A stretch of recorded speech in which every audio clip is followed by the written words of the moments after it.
നമസ്തേ. കഴിഞ്ഞ 7 ക്ലാസ്സുകളായിട്ട് നമുക്ക് psychology, development, വ്യത്യസ്ത ബ്രാഞ്ചുകൾ, attention, emotion, personality, development, perception, attention, thinking ഇങ്ങനെയുള്ള കാര്യങ്ങൾ പഠിച്ചുകൊണ്ടിരിക്കുകയാണ്. അപ്പോൾ കഴിഞ്ഞ 7 ക്ലാസ്സിലെ കാര്യങ്ങൾ നമ്മൾ മൊത്തം ഒന്ന് റിവിഷൻ പോലെ നമുക്കൊന്ന് നോക്കുക എന്നുള്ളതാണ് ഈ ക്ലാസ് കൊണ്ട് ഉദ്ദേശിക്കുന്നത്. അപ്പം എന്താണ് സൈക്കോളജി? സൈക്കോളജി ആദ്യം പറയുമ്പോൾ സൈക്കോളജി ഡെവലപ്മെൻറ്റ് നമ്മൾ പറയണം.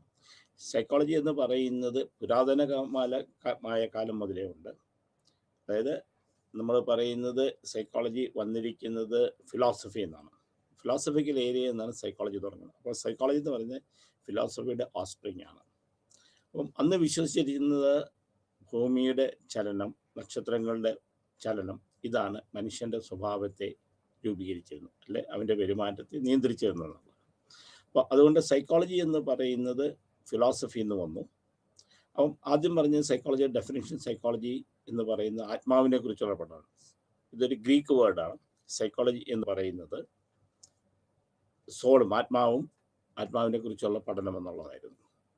പക്ഷെ ആദ്യം അത് ഒരു ശാസ്ത്രമായതുകൊണ്ട്, സൈക്കോളജി ഒരു ശാസ്ത്രമായതുകൊണ്ട് സയൻസിൻ്റെ എല്ലാ നിയമങ്ങളും സൈക്കോളജിക്ക് നമുക്ക് ഉപയോഗിക്കാൻ പറ്റുന്ന, അല്ലെങ്കിൽ സയൻസിൻ്റെ അടിസ്ഥാനപരമായ നിയമങ്ങളെ ആസ്പദമാക്കിയാണ് സൈക്കോളജി വളർന്നതുകൊണ്ട് സൈക്കോളജി ഒരു പോസിറ്റീവ് സയൻസ് ആയതുകൊണ്ട് ആദ്യത്തെ ചോദ്യം സൈക്കോളജി എന്ന് പറയുന്നത് ആത്മാവിനെ കുറിച്ചുള്ള പഠനമാണ്. ആത്മാവ് എന്താണ്? ആത്മാവിനെ കുറിച്ച് എന്താണെന്ന് പറയാൻ പറ്റാത്തത് കൊണ്ട് ഉടനെ തന്നെ നമ്മൾ പറഞ്ഞു ദ സ്റ്റഡി ഓഫ് മൈൻഡ്, മനസ്സിനെ കുറിച്ചുള്ള പഠനമാണ്. അപ്പം അതിനും ഇത് തന്നെ പ്രശ്നമുണ്ട്. എന്താണ് എന്നുള്ളത് ഒരു വ്യക്തമായ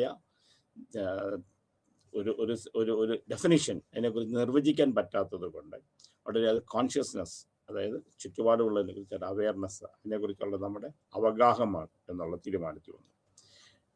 അപ്പം ഈ മൂന്ന് പഠനവും ശാസ്ത്രത്തെ അടിസ്ഥാനമാക്കി അല്ലാത്തത് കൊണ്ട് വീണ്ടും പുതിയ പഠന രീതികൾ വന്നു. 1879 വില്യം വൂണ്ടാണ് ആദ്യമായി ഒരു പുതിയ ലബോറട്ടറി, ഒരു ലബോറട്ടറി അല്ലെങ്കിൽ സൈക്കോളജിയെ കുറിച്ച് പഠിക്കാൻ വേണ്ടി ഒരു ലാബ് ഉണ്ടാക്കിയത്. ജർമ്മനിയിലാണ്, ലിസ്പിംഗ് എന്ന സ്ഥലത്താണ്. അപ്പോൾ പുതിയ തിയറി വന്നു. ഇപ്പോൾ സൈക്കോളജി ബിഹേവിയറിനെ കുറിച്ചുള്ള പഠനമാണെന്ന് പറയും. അപ്പോൾ സൈക്കോളജി എന്ന് പറയുന്നത് മനുഷ്യൻ്റെ പെരുമാറ്റത്തെയും അവൻ്റെ ആന്തരിക തലങ്ങളെക്കുറിച്ചുള്ള പഠനമാണ്. Psychology the study of behaviour and mental process എന്ന് പറഞ്ഞു. അപ്പം ബിഹേവിയർ എന്ന് പറഞ്ഞാൽ അത് നമുക്ക് കാണുവാൻ സാധിക്കുന്നതും അതിനെ നിർവചിക്കുവാൻ സാധിക്കുന്നതും അതിനെ അളക്കുവാൻ സാധിക്കുന്നതും എന്നുള്ള തീരുമാനമാണ്. Psychology the study of human behaviour and mental processes. അപ്പോൾ എല്ലാം നമ്മൾ കാണുന്നതും പെർസെപ്ഷനും നമ്മുടെ ചിന്താഗതി എല്ലാം കൂടെ കഴിയുന്ന മെൻ്റൽ പ്രോസസ്സാണ്. അപ്പോൾ സൈക്കോളജിയുടെ ഡെഫിനിഷൻ എന്ന് പറയുന്നത് psychology the study of human behaviour and mental process ആണ്. അപ്പം ഇത് ആദ്യം ആയിട്ട് നിർവചിക്കപ്പെട്ടു. സൈക്കോളജിയുടെ നിർവചനം നമ്മൾ പഠിക്കണം. അപ്പം ഇത് ഒരു ഒബ്സർവേഷൻ, അതായത് ഒരു ശാസ്ത്രം എന്ന് പറഞ്ഞാൽ അതിനെ നമുക്ക് കാണുവാൻ സാധിക്കണം. സിസ്റ്റമാറ്റിക് ആയിട്ടൊരു നിയമസംഹിതയിലൂടെ അതിനെ നമുക്ക് കാണുവാൻ സാധിക്കണം. അതിനെ അളക്കുവാൻ സാധിക്കണം. അതിനൊരു വ്യക്തമായ ഡെഫിനിഷൻസ് അത് നിർവചിക്കാൻ സാധിക്കണം. അപ്പം ഇത്രയും ഉണ്ടെങ്കിലാണ് സയൻസ്. അപ്പം സൈക്കോളജിക്ക് ഈ കാരണങ്ങളൊക്കെ, അതായത് ഒന്ന് കാണാൻ സാധിക്കണം, ശാസ്ത്രീയമായ നിഗമനങ്ങളോടെ അതിനെ സമീപിക്കാൻ സാധിക്കണം, അതിനെ അളക്കുവാൻ സാധിക്കണം, അതിന് വ്യക്തമായ ധാരണകൾ അതിനെക്കുറിച്ചുണ്ടായിരിക്കും. അപ്പോൾ ഇത്രയും കാര്യങ്ങളുള്ളത് കൊണ്ട് സൈക്കോളജി ഒരു ശാസ്ത്രമായിട്ട് വന്നു. സൈക്കോളജി ഒരു scientific study of human behaviour and mental process. അതാണ് സൈക്കോളജി ഡെഫിനിഷൻ എന്ന് പറയുന്നത്. അപ്പോൾ ധാരാളം മെത്തേഡ് സൈക്കോളജി നമ്മൾ പഠിക്കാൻ വേണ്ടി നിയമങ്ങൾ, ഒരു സംഹിതകൾ അല്ലെങ്കിൽ അതിനെ പഠിക്കാൻ വേണ്ടി പല വഴികളും നമ്മൾ ചെയ്യുന്നുണ്ട്. ആദ്യത്തെ നമ്മൾ എക്സ്പെരിമെൻ്റൽ മെത്തേഡാണ്. അപ്പോൾ എക്സ്പെരിമെൻ്റൽ മെത്തേഡ് എന്ന് പറയുമ്പോൾ എക്സ്പെരിമെൻ്റൽ മെത്തേഡിന് ചില സ്റ്റെപ്പുകളുണ്ട്, വഴികളുണ്ട്. ആ പടവുകൾ എന്ന് പറയുന്നത് ആദ്യം അതിനൊരു സ്റ്റേറ്റ്മെൻറ്റ്, ഒരു പ്രോബ്ലത്തെ നമ്മൾ നിർവചിക്കണം. അതിനെ ബേസ് ചെയ്ത് ഹൈപ്പോത്തിസിസ് ഫോം ചെയ്യണം. ആ ഹൈപ്പോത്തിസിസ് ഫോം ചെയ്താൽ മാത്രമല്ല സാമ്പിൾസിനെ സെലക്ട് ചെയ്യണം. സാമ്പിൾസിനെ സെലക്ട് ചെയ്ത് കഴിഞ്ഞാൽ അതിനെ നമ്മൾ രണ്ടായിട്ട് തിരിച്ച് അതിനെ നിയന്ത്രിക്കണം. എന്നിട്ട് പരീക്ഷണം നടത്തി അതിൻ്റെ റിസൾട്ട് തരണം. ഇതാണ് എക്സ്പെരിമെൻ്റൽ മെത്തേഡ്. കോറിലേഷൻ ഏതെങ്കിലും രണ്ടുപേരും കമ്പയർ ചെയ്ത് പഠിക്കുന്ന കോറിലേഷൻ മെത്തേഡ്. പിന്നെ introspective method, looking into. അപ്പം എന്നെക്കുറിച്ച് തന്നെ എനിക്ക് നിർവചിച്ച് അല്ലെങ്കിൽ എന്നെക്കുറിച്ച് തന്നെ എനിക്ക് മനസ്സിലാക്കി എഴുതാൻ പറ്റുന്നതാണ് ഇൻട്രോസ്പെക്റ്റീവ് മെത്തേഡ്. പിന്നെ ഒബ്സർവേഷൻ, വേറൊരാൾ നമ്മളെ നോക്കി നമ്മൾ പഠിക്കുക. ക്ലിനിക്കൽ മെത്തേഡ്, ഏതെങ്കിലും ക്ലിനിക്കൽ സെറ്റപ്പിൽ നമ്മൾ ഒരാളെ കുറിച്ച് പഠിക്കുക.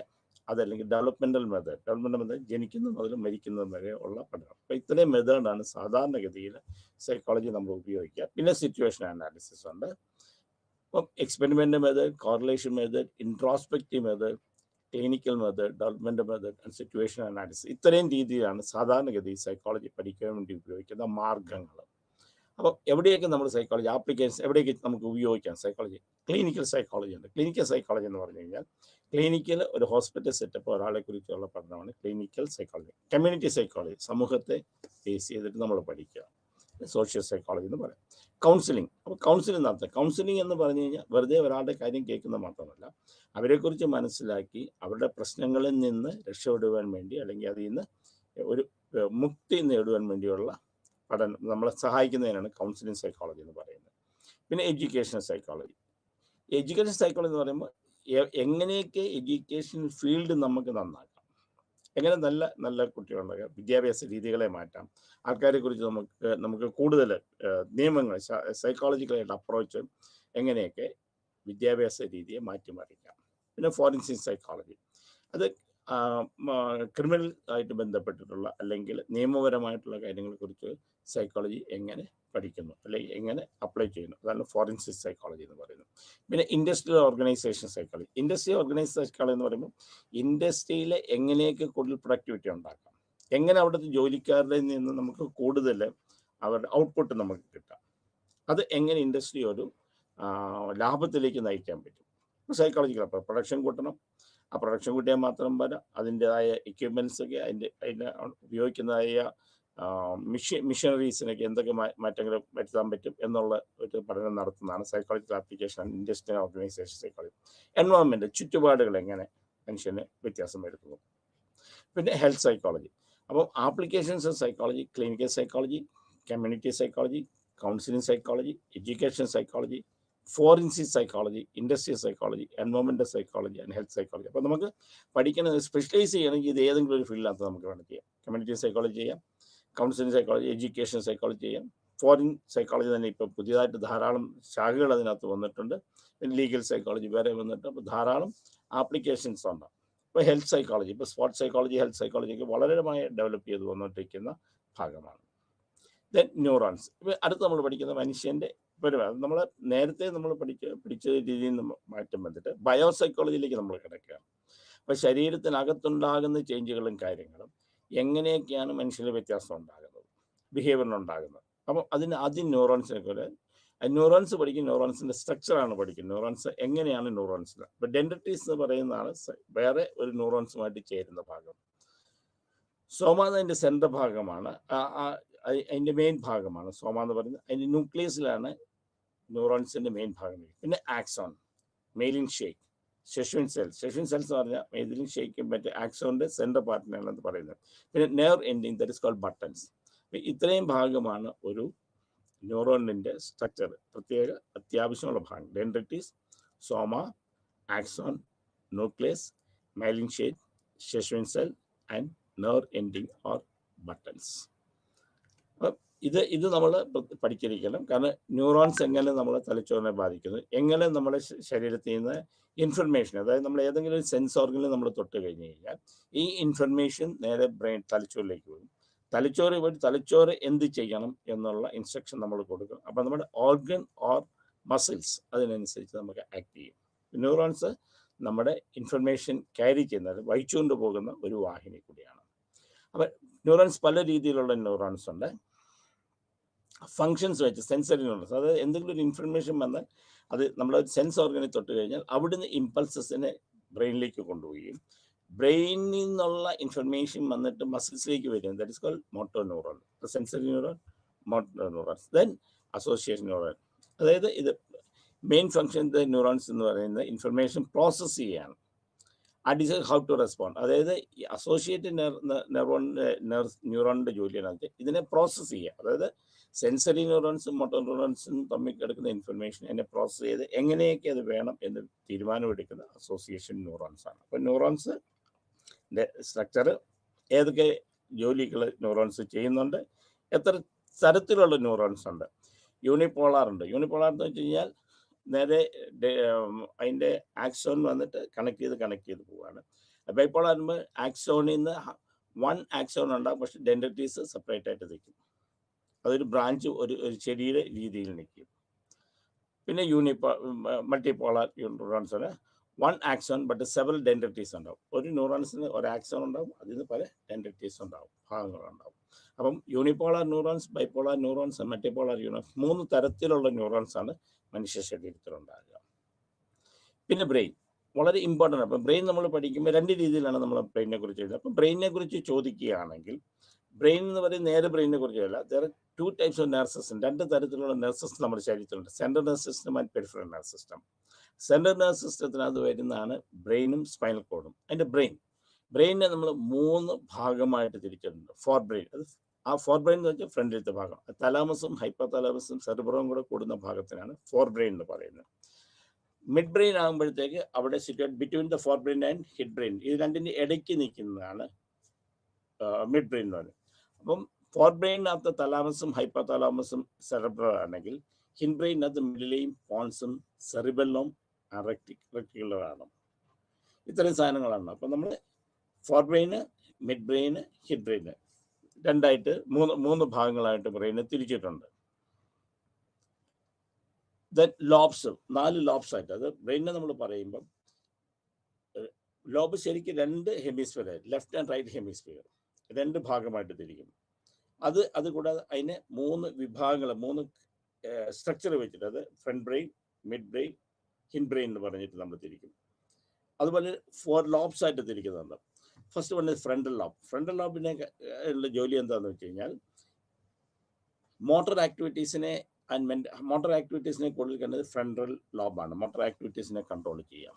ദെൻ പാരിയേറ്റൽ ലോബ് സെൻസേഷനും അതിൻ്റെ നോളജ്, അത് എന്തെങ്കിലും നമ്മുടെ ശരീരത്തട്ടു അല്ലെങ്കിൽ നമ്മൾ പിടിക്കുകയാണ്, അതെന്താണ്, ഏത് സാധനം എന്നുള്ള ഇൻഫർമേഷൻ കൊടുത്തിട്ടാണ് എന്തുമാത്രം ബലം കൊടുക്കണം, അതെങ്ങനെ എടുക്കണം എന്നുള്ള തീരുമാനിക്കാം. അപ്പോൾ frontal lobe, parietal lobe, temporal lobe and occipital lobe, അങ്ങനെ 4 ലോബുണ്ട്. അപ്പോൾ ബ്രെയിനെ കുറിച്ച് നമ്മൾ പറയുമ്പോൾ ബ്രെയിൻ 2 ഭാഗമായിട്ട്, left brain and right brain ആയിട്ട് തിരിച്ചിട്ടുണ്ട്. 2 hemisphere, 2 hemisphere, 3 sections and 3 area ആയിട്ട്, front, mid, hind brain. 4 lobes ആയിട്ട്, frontal lobes, parietal lobe, temporal lobe and occipital lobe. അപ്പം ബ്രെയിനെ കുറിച്ച് ഇത്രയും നമ്മുടെ മനസ്സിലുണ്ടാകണം. അപ്പം ബ്രെയിനെ കുറിച്ച് എന്തെങ്കിലും പരീക്ഷയ്ക്ക് ചോദിക്കുകയാണെങ്കിലും വെറുതെ ബ്രെയിനിന് മാത്രം എഴുതി വെച്ചിട്ട് ചെയ്താൽ പോരാ.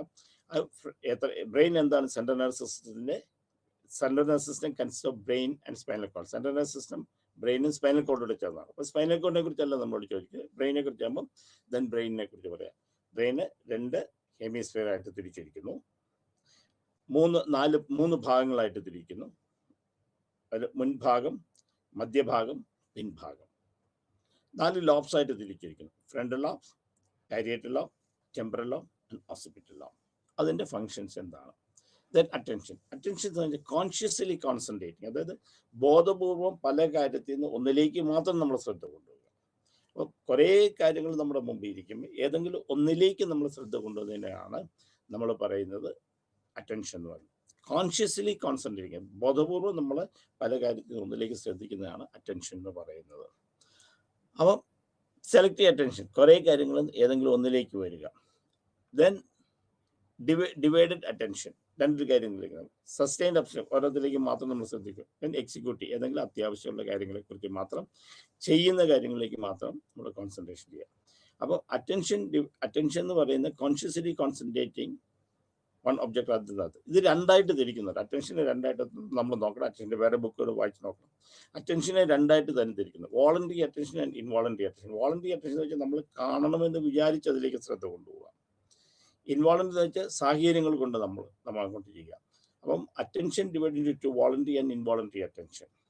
ഒന്ന് നമ്മൾ ബോധപൂർവം നോക്കുക, അതിനെ ഒരു ആക്ഷൻ കൊണ്ട് നോക്കാം, ഇംപ്ലിസിറ്റ് എന്നും പല ആക്ഷൻ കൊണ്ടും എക്സ്പ്ലിസിറ്റ് എന്നും പറയാം. മറ്റേത് അടുത്ത അൺവോളണ്ടറി അറ്റൻഷൻ എന്ന് പറയുന്നത്, വോളണ്ടറി ഇൻവോളണ്ടറി അറ്റൻഷൻ എന്ന് പറയുന്നത് നമ്മുടെ സെൻറ്റിമെൻ്റ് ആൻഡ് ഇൻസ്റ്റൻ്റ് ആണ്. ഒന്നേ നമ്മുടെ ജന്മവാസന കൊണ്ട് അല്ലെങ്കിൽ നമ്മുടെ എമോഷൻ നമ്മൾ നോക്കുന്നതാണ്. അപ്പോൾ അറ്റൻഷൻ രണ്ട് കാര്യത്തിലാണുള്ളത്, വോളണ്ടറി ആൻഡ് ഇൻവോളണ്ടറി അറ്റൻഷൻ. പിന്നെ other forms of attention, selective, divide attention, sustain attention. Then perception എന്ന് പറയുന്നത് വളരെ വളരെ ഇമ്പോർട്ടൻ്റ് ആയിട്ടുള്ളതാണ്. അതുപോലെ തന്നെ അറ്റൻഷനകത്ത് what are the factors affecting your attention, internal and external factors ആണ്. ഇന്റേണൽ ഫാക്ടേഴ്സ് എന്ന് പറയുന്നത് നമ്മുടെ സെൻറ്റിമെൻറ്റ്, ഇൻട്രസ്റ്റ്, മോട്ടീവ്.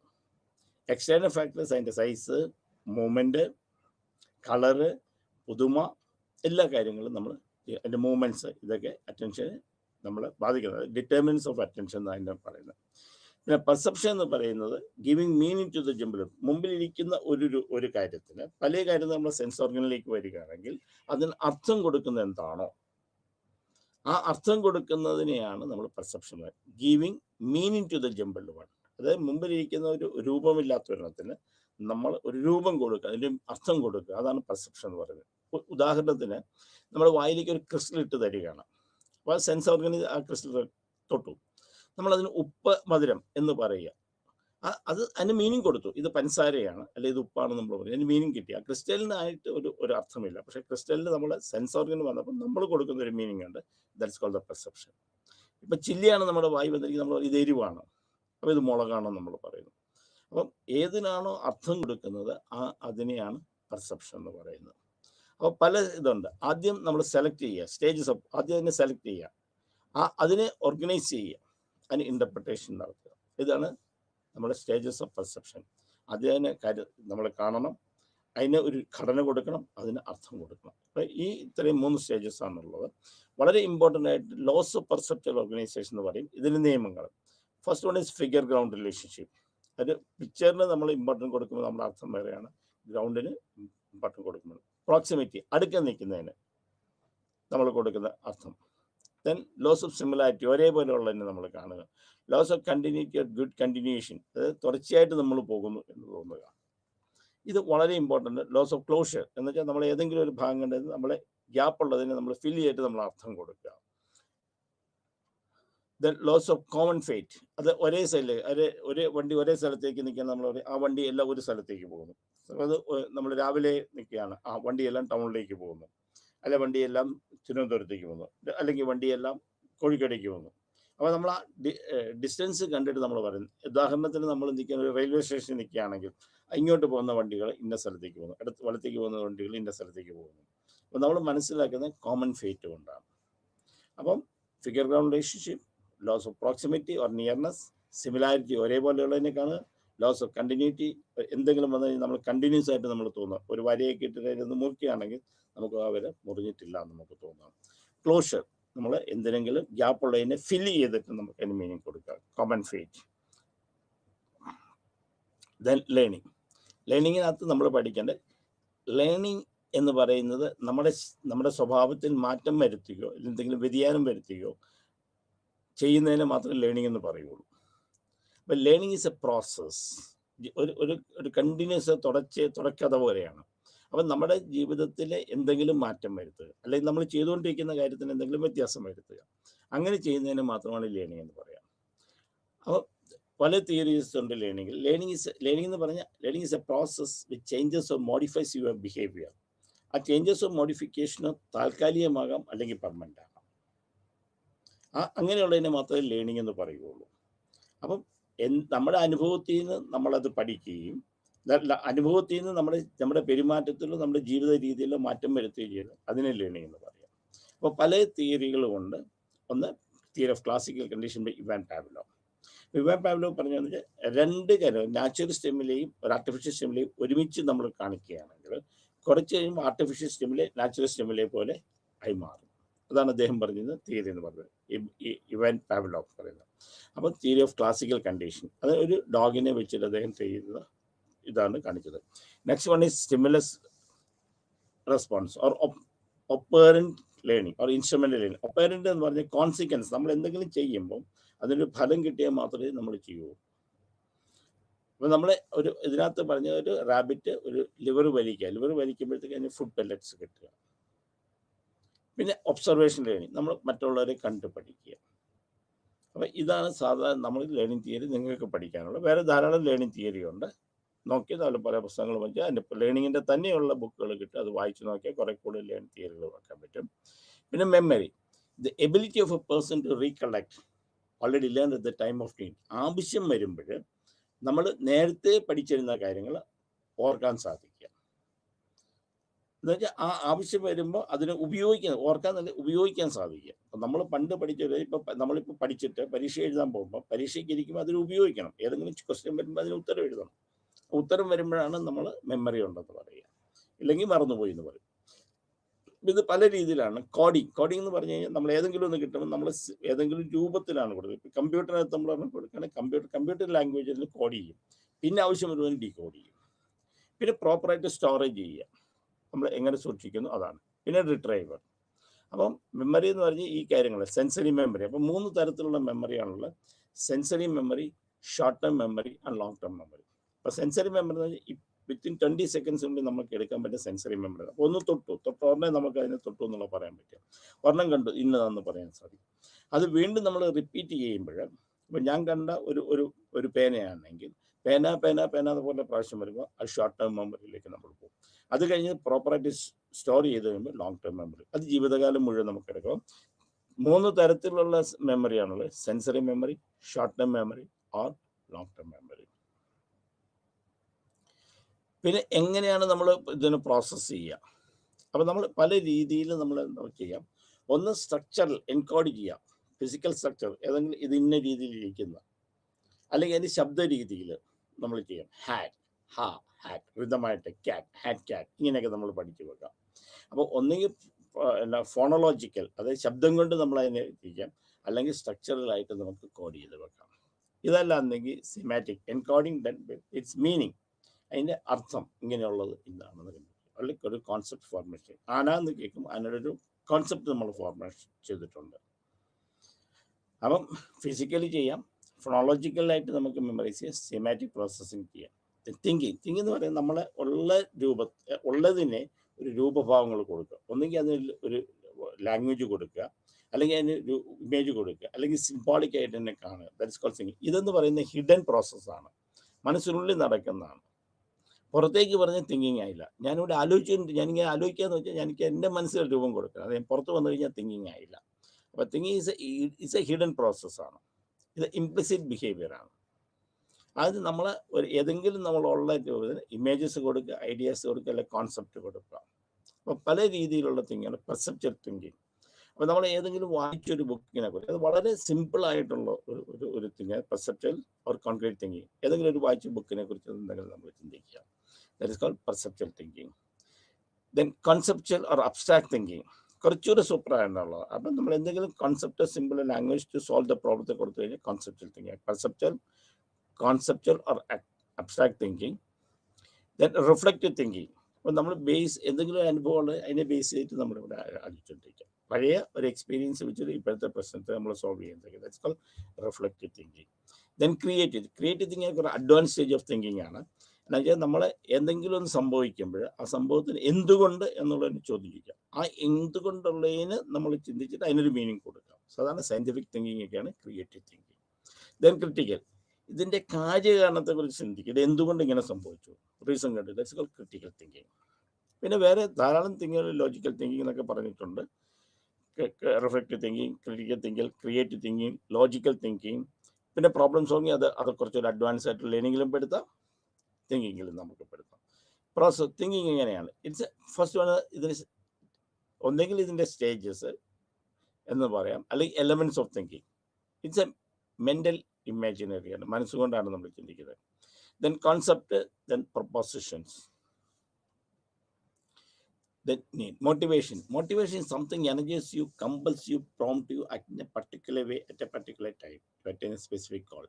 എന്തെങ്കിലും ചെയ്യുവാൻ വേണ്ടി മനുഷ്യനെ പ്രേരിപ്പിക്കുകയോ അവനെ ഉത്സാഹിപ്പിക്കുകയോ അവനെ തള്ളിവിടുകയോ ചെയ്യുന്ന എന്ത് കാര്യമാണ്, അതാണ് മോട്ടിവേഷൻ എന്ന് പറയുന്നത്. അപ്പം മോട്ടിവേഷൻ നമ്മൾ പഠിക്കുന്നത് നീഡ്സ് പഠിക്കും. There are 2 types of needs, 2 തരത്തിൽ. ഒന്ന് ഫിസിക്കലും, ഒന്ന് ശരീരത്തിൻ്റെ അല്ലെങ്കിൽ ശാരീരികമായിട്ടുള്ള ഫിസിയോളജിക്കൽ. ദെൻ ഈ സൈക്കോസോഷ്യൽ നീഡ്സ്. അപ്പോൾ ഫിസിയോളജിക്കൽ എന്ന് പറഞ്ഞു കഴിഞ്ഞാൽ നമ്മുടെ ഓക്സിജൻ, വാട്ടർ, ഫുഡ്. പിന്നെ നമുക്ക് റെസ്റ്റ് എടുക്കണം, റെസ്റ്റ് എടുത്തു കഴിഞ്ഞാൽ നമുക്ക് പിന്നെ വർക്ക് ചെയ്യണം, ശരീരത്തിൽ നിന്ന് വേസ്റ്റൊക്കെ നമ്മൾ പുറത്തേക്ക് കളയാനും ബോഡി ടെമ്പറേച്ചർ കീപ്പ് ചെയ്യണം. ദെൻ നമ്മൾ സെക്ഷൽ നീഡ്സ് ആണ്. സെക്ഷൽ നീഡ്സ് എന്ന് വെച്ചാൽ റീപ്രൊഡക്ഷൻ എന്ന് പറയുന്നത്. പിന്നെ സെൻസറി നീഡ്സ്, ദെൻ നമ്മുടെ എൻവയോൺമെൻറ്റൽ പ്രൊട്ടക്ഷൻ, ഇതൊക്കെ നമ്മുടെ ബേസിക് നീഡ്സ് ആണ്, ഫിസിയോളജിക്കൽ നീഡ്സ് ആണ്.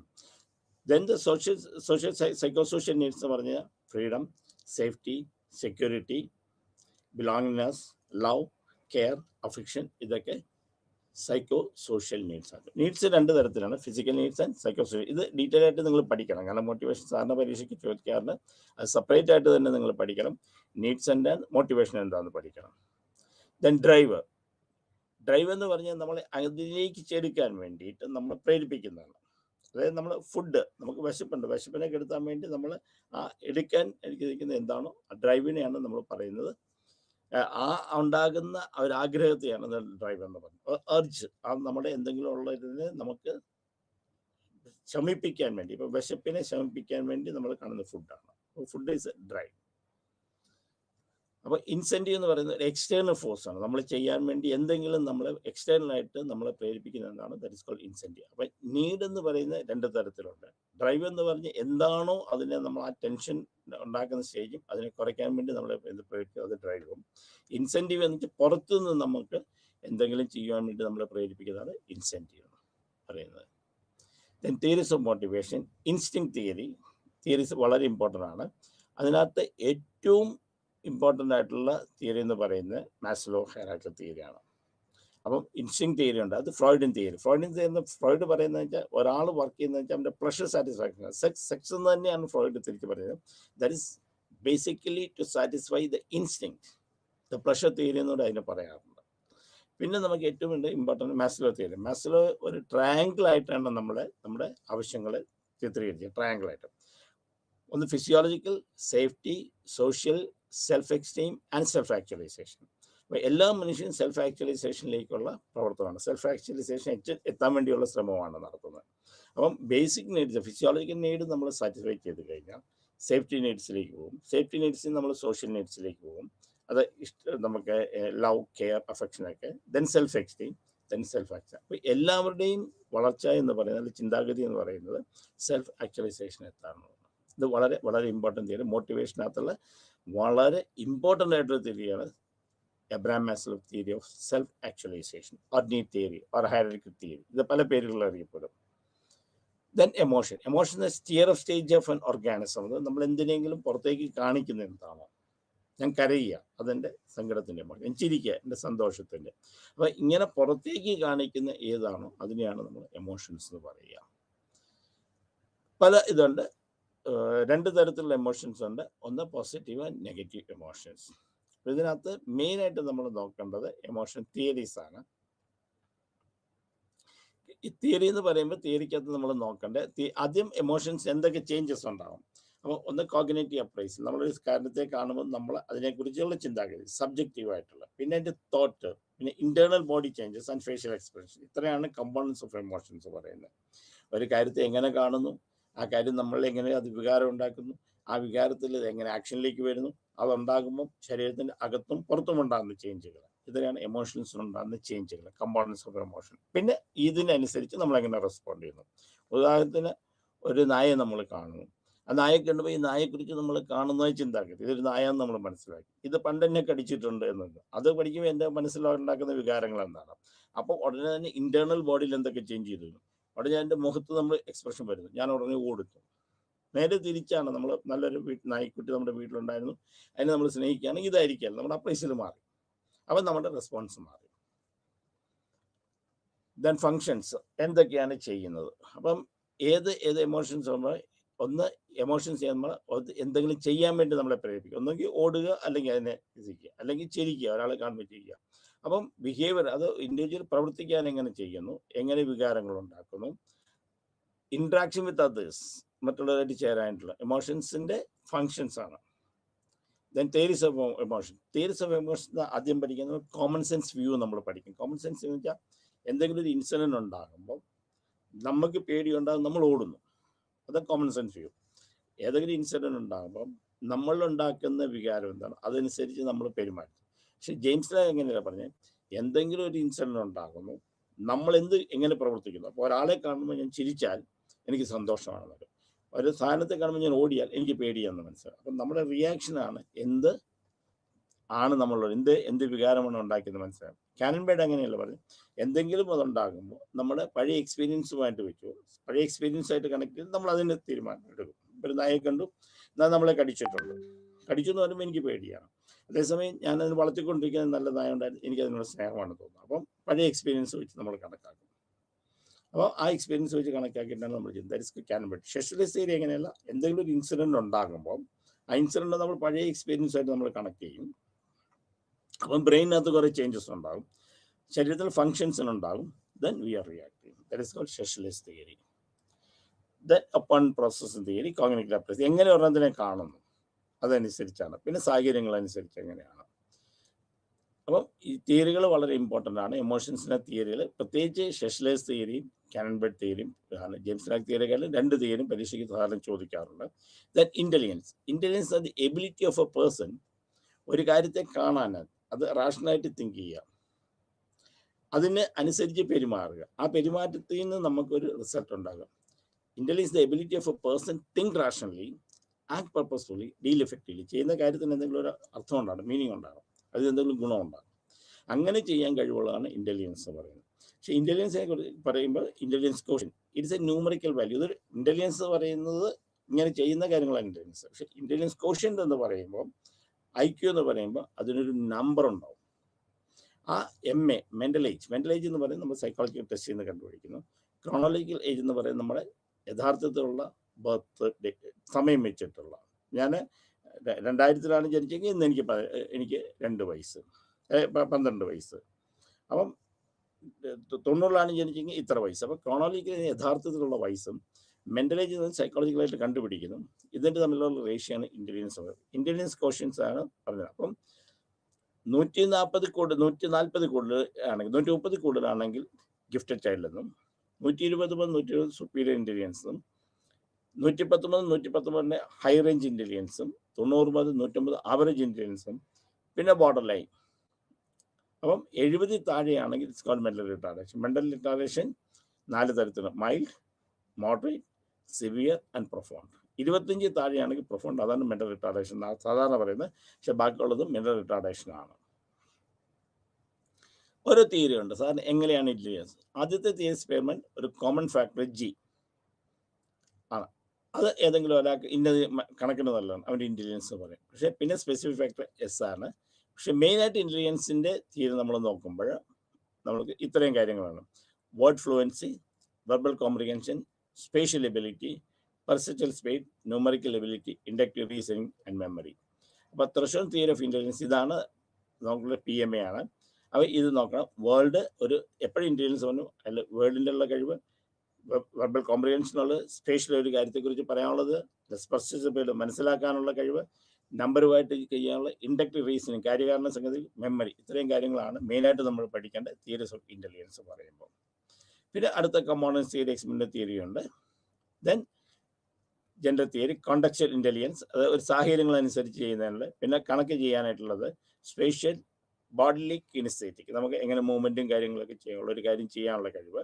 ദെൻ ഇൻ്റർപേഴ്സണൽ, മറ്റുള്ളവരുമായിട്ട് ചേരാനായിട്ടുള്ള കഴിവ്. ഇതിനെയാണ് ഗാർഡനർ തിയറി ഓഫ് ഇൻ്റലിജൻസ് പറഞ്ഞിരിക്കുന്നത്. ദെൻ എങ്ങനെ ഇൻ്റലിജൻസ് കാണാം? There are different types of intelligence test.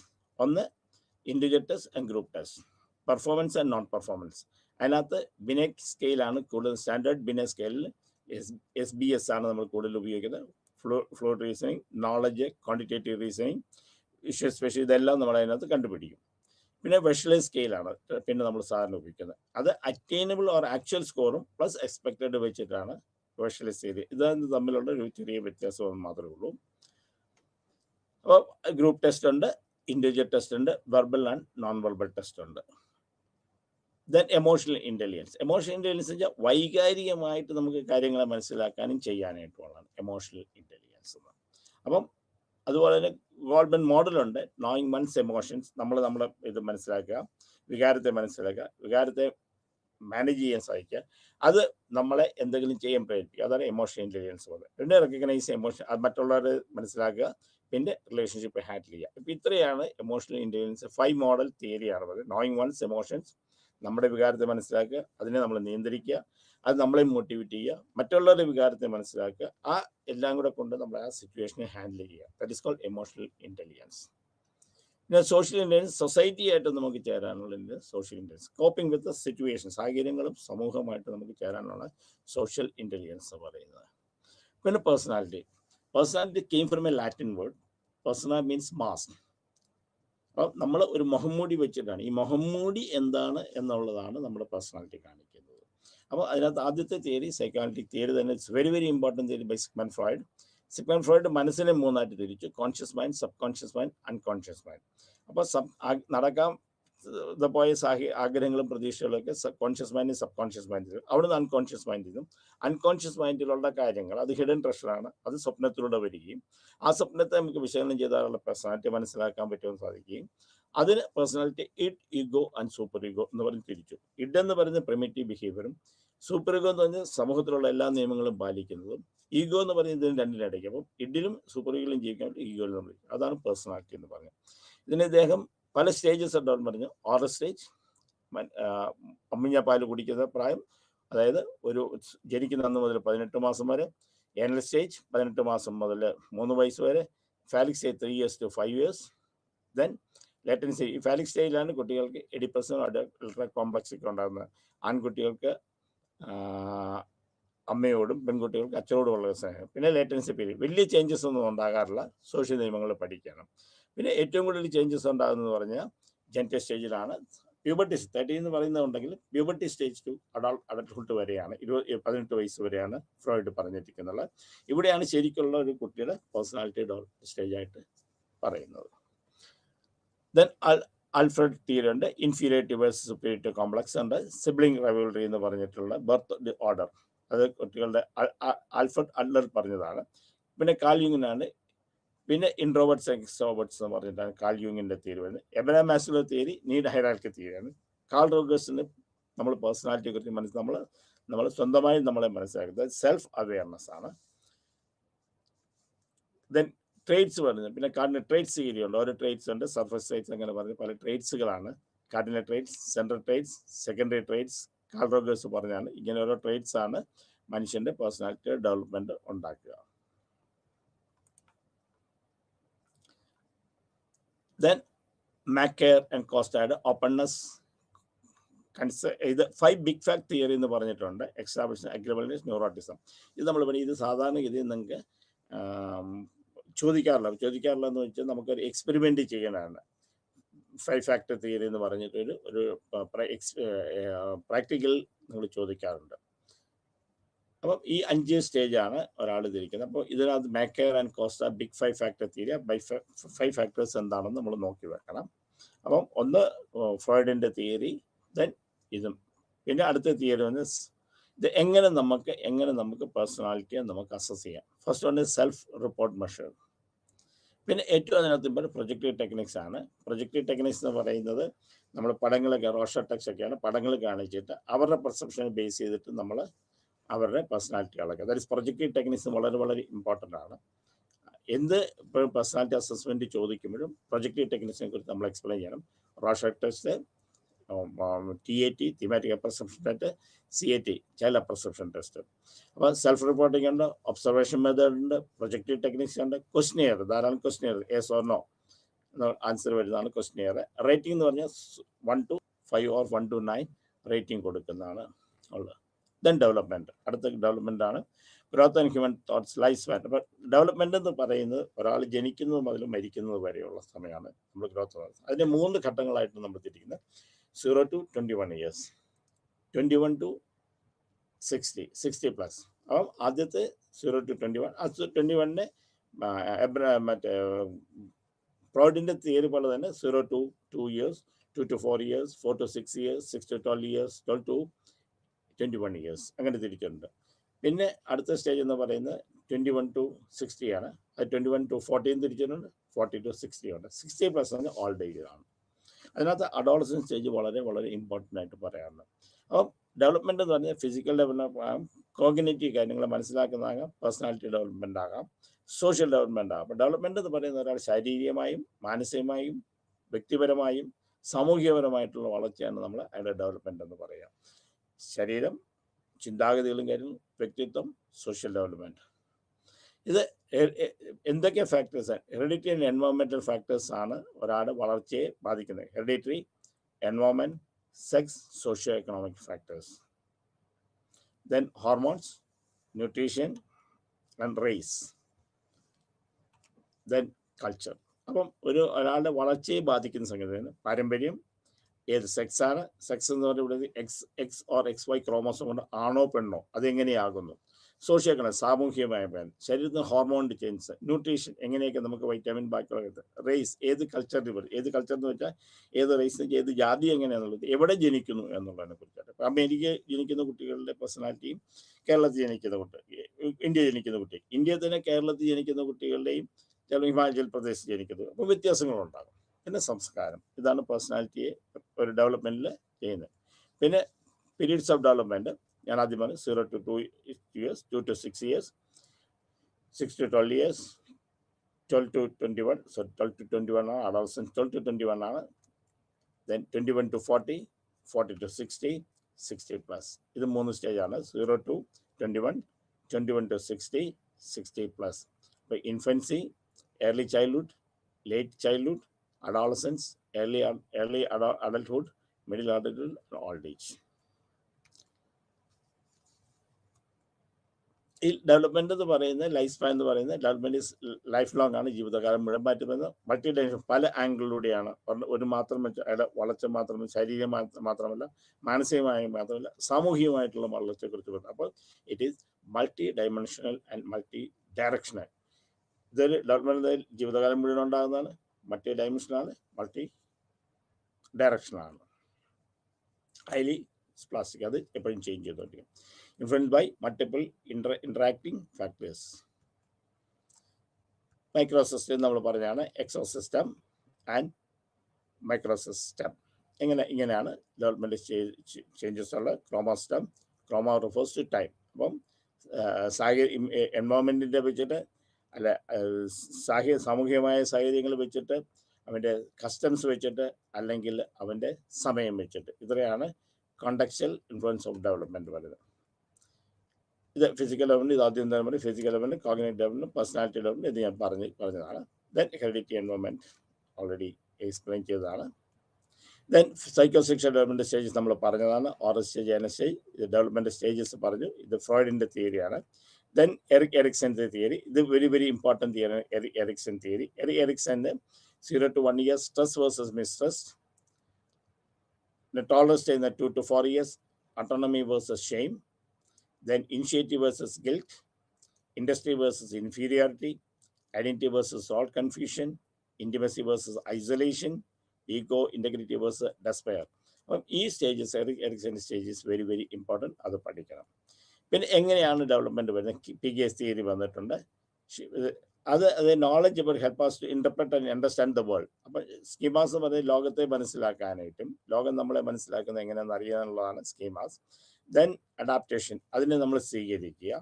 ആ ഒന്ന് നമ്മൾ സ്വീകരിക്കാൻ, പഴയത് നിൽക്കുമ്പോൾ പുതിയതിനെ സ്വീകരിക്കാനും, പുതിയത് നിൽക്കുമ്പോൾ പഴയതിനെ ഉൾക്കൊള്ളാനും പറ്റാതാണ് അസിമിലേഷൻ ആൻഡ് അക്കമഡേഷൻ. അപ്പോൾ തിയറീസ് ഓഫ് കോഗ്നിറ്റീവ് ഡെവലപ്മെൻറ്റിനകത്ത് PGയുടെ തിയറി വളരെ ഇമ്പോർട്ടൻ്റ് ആയിട്ടുള്ള പഠിക്കണം. Schemas, adaptation, assimilation, the information to other previously existing. കാരണം പഴയത് കൊണ്ട് പുതിയത് സ്വീകരിക്കാനുള്ള ബുദ്ധിമുട്ടും, പുതിയതിൽ നിന്ന് പഴയത് സ്വീകരിക്കാനുമുള്ള ബുദ്ധിമുട്ടാണ് അക്കമഡേഷൻ എന്ന് പറയുന്നത്. ഇക്വലി ഇത് രണ്ടിനെ കൂടെ ബാലൻസ് ചെയ്യുന്നതാണ് നമ്മുടെ പേഴ്സണാലിറ്റി ഡെവലപ്മെൻറ്റ് എന്ന് പറയുന്നത്. ഇത് ഓറൽ സ്റ്റേജ് ഓൾറെഡി നമ്മൾ പഠിച്ചാണ്. ഇതിനകത്ത് സ്റ്റേജസ് കോഗ്നിറ്റീവ് PGയുടെ സ്റ്റേജാണ്. 0 to 2 years, 2 to 7 years, 7 to 12 years. അപ്പോൾ ഇത് ആദ്യം പറയുന്നത് സെൻസറി മോട്ടോർ സ്റ്റേജാണ്. ദെൻ പ്രീ ഓപ്പറേഷണൽ സ്റ്റേജാണ്. ദെൻ കോൺക്രീറ്റ് ഓപ്പറേഷൻ സ്റ്റേജാണ്. ദെൻ അത് ഫോർമൽ ഓപ്പറേഷൻ. ഇത് 4 സ്റ്റേജാണ് PG development stages. Sensory, pre operational, concrete and formal operation സ്റ്റേജാണ് PG development stages. Then then വോഗ്യസ് തിയറിയാണ് സെൻട്രൽ കോൺസെപ്റ്റ്. വോഗ്യയുടെ തിയറി എന്ന് പറയുന്നത് സൊസൈറ്റിയായിട്ട് നമ്മൾ ഇൻ്റർഫിയർ ചെയ്യുമ്പോഴുള്ളതും അതിനെ മനസ്സിലാക്കുന്നതും അതിൽ നിന്ന് പുറത്ത് വരുന്നതാണ് നമ്മുടെ ഡെവലപ്മെൻറ്റ് സ്റ്റേജ് എന്നാണ് വൈഗോട്സ്കി തിയറി എന്ന് പറയുന്നത്.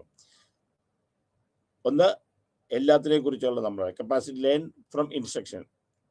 പിന്നെ മറ്റേത് സോണലാണ്, പ്രത്യേക ആ ഏരിയയിൽ നിന്ന് നമ്മൾ പഠിക്കുന്ന കാര്യങ്ങളെക്കുറിച്ച്. അപ്പോൾ ഇത് നമ്മൾ നോക്കി വെഗോട്സ്കിസ് തിയറി നമ്മൾ സാധാരണ രീതി ചോദിച്ചു കേട്ടില്ല, സാധാരണ രീതി ബാക്കിയുള്ള തിയറിയാണ് ചോദിക്കും. പിഗെ തിയറി നമ്മൾ ചോദിക്കാറുണ്ട്. പിന്നെ കോൾബർഗ്സ് മോറൽ ഡെവലപ്മെൻ്റ് ആണ്, നമ്മളെ സമൂഹത്തെക്കുറിച്ച് പറഞ്ഞത്, നമ്മുടെ കൺവെൻഷനും അതിൻ്റെ അനുസരിച്ചുള്ള ഡെവലപ്മെൻ്റ് ആണ് പിഗെ കോൾബർഗ്സ് തിയറി എന്ന് പറയുന്നത്. ഡെവലപ്മെൻ്റ് സ്റ്റേജസ് ആണ്. ഫസ്റ്റ് നമ്മൾ ആ കാര്യങ്ങൾ മോറലായിട്ട് നമ്മൾ കാര്യങ്ങൾ മനസ്സിലാക്കുക. സെക്കൻഡ് കൺവെൻഷണൽ മൊറാലിറ്റി വെക്കുക. പിന്നെ റിലേഷൻഷിപ്പിനെ നമ്മൾ മനസ്സിലാക്കുക. പിന്നെ നമ്മൾ സമൂഹത്തിലുള്ള നിയമങ്ങളെക്കുറിച്ച് പാലിക്കുക, സോഷ്യൽ നിയമങ്ങൾ. ഇതാണ് theory. Then different types of സൈക്കോളജിയാണ് നമുക്കുള്ളത്. ഇത് നമ്മൾ നോക്കണം ഏതൊക്കെയാണ് നമ്മൾ പഠിച്ചിട്ടുള്ളത് തന്നെയാണ്. ഒന്ന് ക്ലിനിക്കൽ സൈക്കോളജി. ക്ലിനിക്കൽ സൈക്കോളജി എന്ന് പറയുമ്പോൾ സൈക്കോതെറാപ്പി, ഇൻവെസ്റ്റിഗേഷൻ, ക്ലിനിക്കൽ പ്രോബ്ലംസിനെ കുറിച്ച് മനസ്സിലാക്കുക, അതിനെ മനസ്സിലാക്കി ചെയ്യാനായിട്ടുള്ള കഴിവ്, കാര്യങ്ങൾ.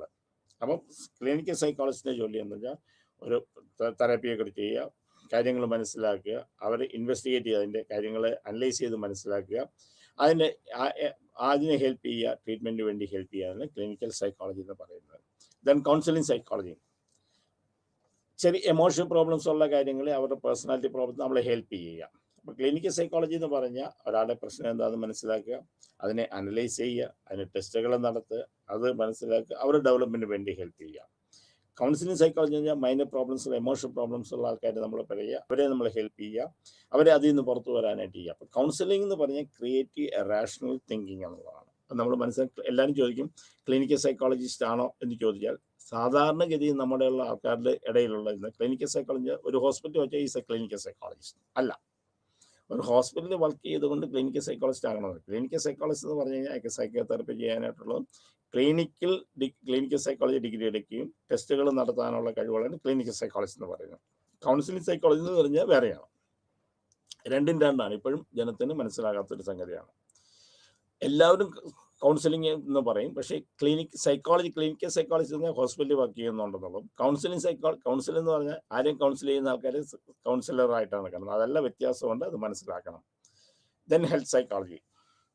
അപ്പോൾ health psychology scientific study, health എങ്ങനെ ഉണ്ടാകും, എങ്ങനെ ആരോഗ്യത്തെ അത് ബാധിക്കുന്നു, എങ്ങനെ അത് മാനസികമായിട്ട് ബാധിക്കുന്നു, മാനസികം എങ്ങനെ അതിൻ്റെ ഹെൽത്തിനെ ബാധിക്കും. ഒരു എക്സാമ്പിൾ ഞാൻ പറയുകയാണെങ്കിൽ, തൈറോയിഡ് കൊണ്ടുണ്ടാകുന്ന ഹെൽത്ത് പ്രോബ്ലംസ്, അതുകൊണ്ടാണ് മാനസിക പ്രോബ്ലംസ്.